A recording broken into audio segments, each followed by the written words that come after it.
the car. Enjoy yourself, Ella, Buttons called after her as she was driven away. Ella waved from the back window of the car until she was out of sight. When Buttons looked around, the fairy godmother seemed to have gone too. Now there's nobody left to share a bacon and egg, not even the cat, he said aloud, and he went back all alone into the shop. Ella caused quite a stir when she arrived at the ball.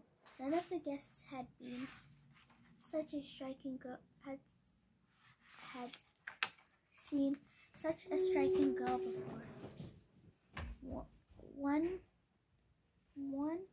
who was so beautifully dressed, and when the Duchess of Arc herself presented Ella to her son, gossip rustled around the ballroom like a hot wind through the dry grass, but nobody, not even Ella's family, guessed who she was. The Duke was dark-haired, gray-eyed, and very, very handsome. He asked Ella to dance, and they took the floor. All the other guests fell away. Ella found she was not in the least overwhelmed by him. They chatted, laughed, they glided and spun, two-stepped, quick-stepped, fox-trotted, and tangoed in perfect time together in the supper room lit by a hundred paper lanterns. The Duke had eyes only for her. There's 100. Okay.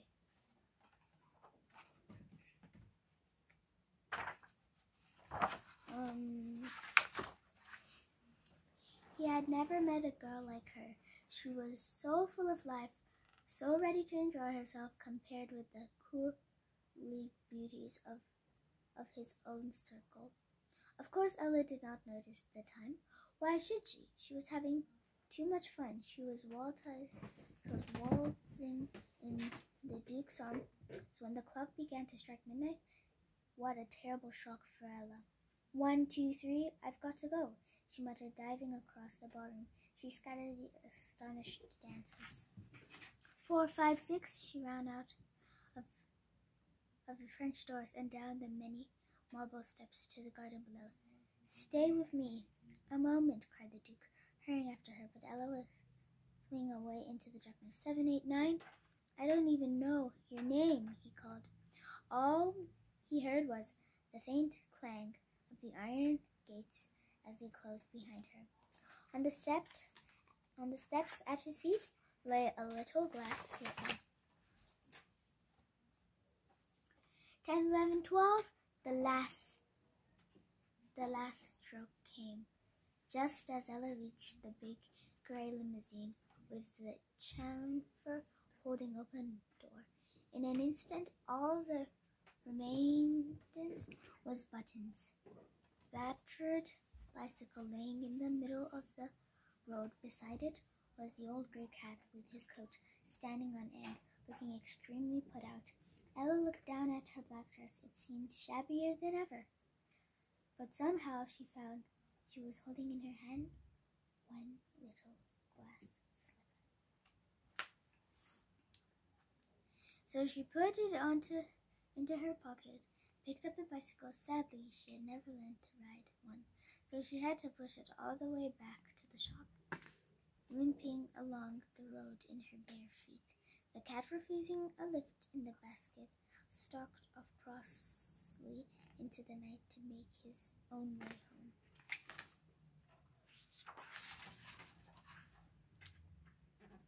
The next day, Ruby and Pearl did not bother to get out of bed until the afternoon, when they finally appeared, sluggish and sulky.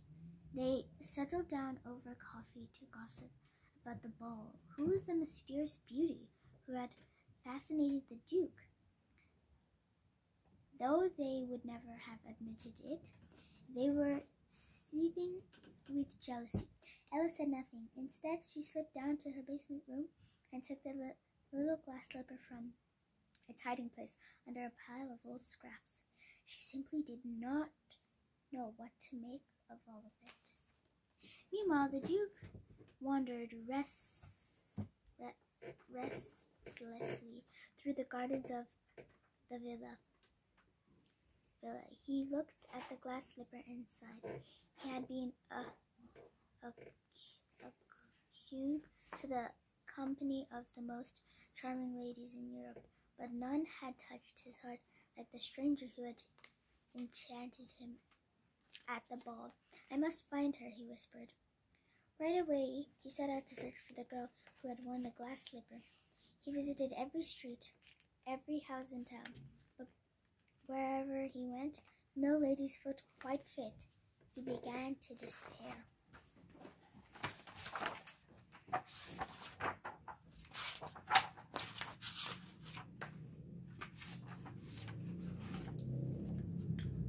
Of course, no. Finally, he arrived at Mr. Sanders' dress shop. Madame Marine and her daughters were all agog to receive such a distinguished guest. When he explained his visit, Ruby and Pearl quite forgot themselves and pushed forward eagerly, jostling each other in every undefined manner with a great deal of fuss and bother and fluttering of eyelashes, and vied to try on the glass slipper. First Ruby, then Pearl, but though they both pushed and shoved and pleaded and squashed up their toes, it was no use. The slipper simply did not fit. Madame Marine, who had been peering intently over their shoulders like a beady-eyed blackbird trying to capture a worm, could hardly contain her rage and disappointment. The Duke prepared to leave. Then he noticed a figure standing in the shadows, a servant. Surely, he thought, judging by her shabby dress, though there was something about her, something familiar. "Will you try it?" he asked. The others snorted in amusement. Slowly, Ella came forward and sat down. Of course, the slipper fit her foot perfectly. There was a gasp of astonishment, and when Ella produced the other matching slipper from her pocket, even Madame Marine was stunned into silence. The Duke took Ella's hand, and I was afraid I might never see you again," he said. "But now I have found you, I cannot let you go. Come away with me at once, and we will announce our engagement." Ella looked around. She saw that her stepsisters' faces were ugly with envy and bad temper. She had not noticed Buttons. In fact, she had not noticed him at all recently because she had been so taken up with the glories of the ball, but she noticed him now. He was hovering in a corner, pretending not to be busy, tying up a brown paper parcel. "No," said Ella slowly. "Thank you very much, Duke, but no, I'm sorry, I can't. You see, I love someone else." At the moment, Buttons looked up at her, and a bright pink blush of hope spread all across his face to the very tips of his ears. Mr. Sanders started to smile for the first time in a long while, and when his wife pinched his arm crossly and hissed, "Do something," he merely smiled wider than ever. Madame Marine took the Duke aside and said, "Why not consider one of my daughters instead? Your Grace, utterly charming, I'm sure you'll agree, and a better class of girl altogether." But the Duke shook his head politely and hurried away from the house as fast as he could. Soon it was rumored he had taken off in his private airplane to explore the South American jungle and recover from his broken heart.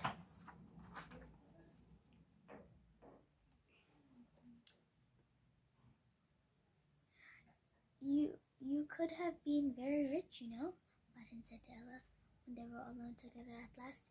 "Dear Buttons, I don't fancy being a grand lady. I just want to be with you, she replied. And anyway, it could be a bit dull, doing nothing all day except being dressed up like an expensive doll.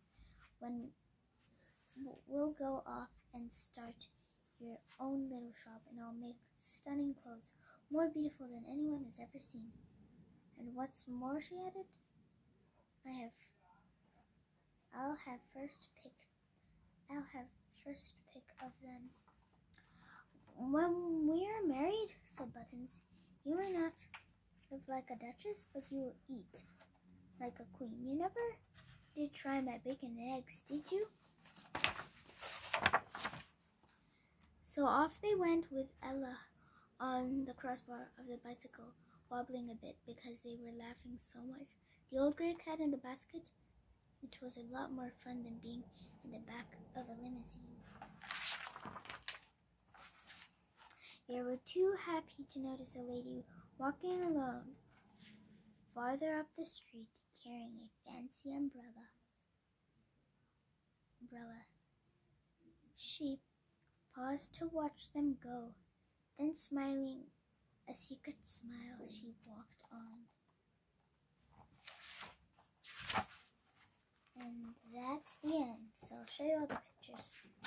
So this is the start. Here.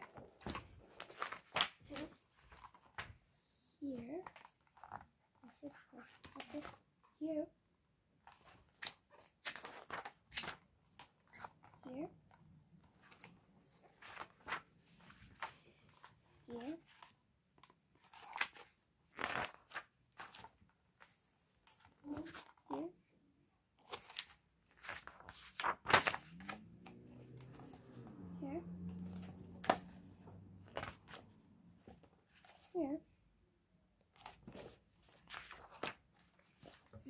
Here.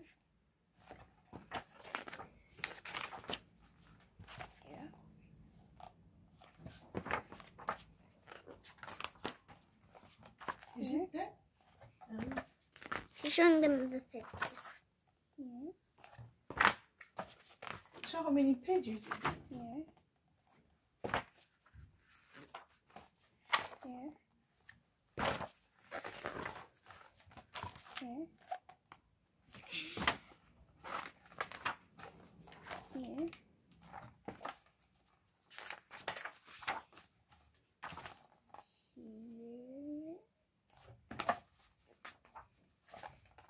Here.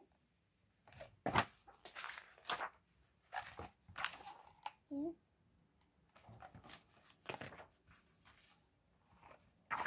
Here.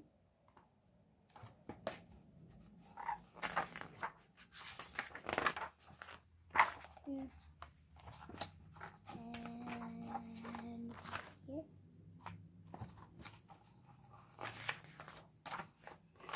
And here.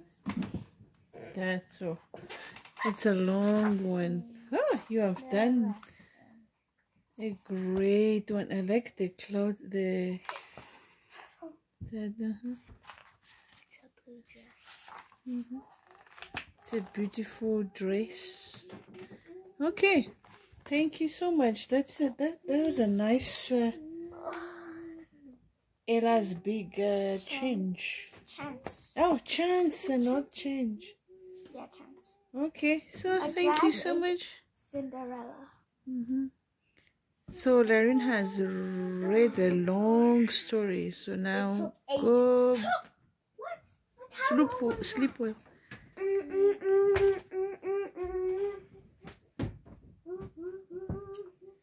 What did I do? Yeah, that is like, it's like a first part. This is second part. It's like a 30 minutes. Enjoy your sleep.